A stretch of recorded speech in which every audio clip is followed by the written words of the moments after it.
Sorry po. Matanong ko lang po. Nasaan na po pala yung anak niya, si Mario?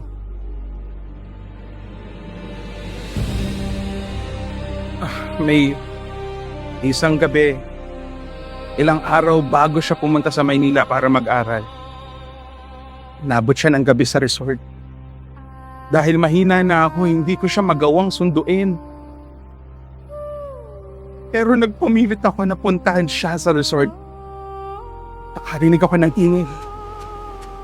Isang nakakalulang tinig. Maganda. Maganda pakinggan pero masakit sa tenga. At sa di kalayuan nakita ko ang anak ko sinusundan ng tinig papunta sa dagat hanggang sa malunod siya. Mario! Anak ko, hindi!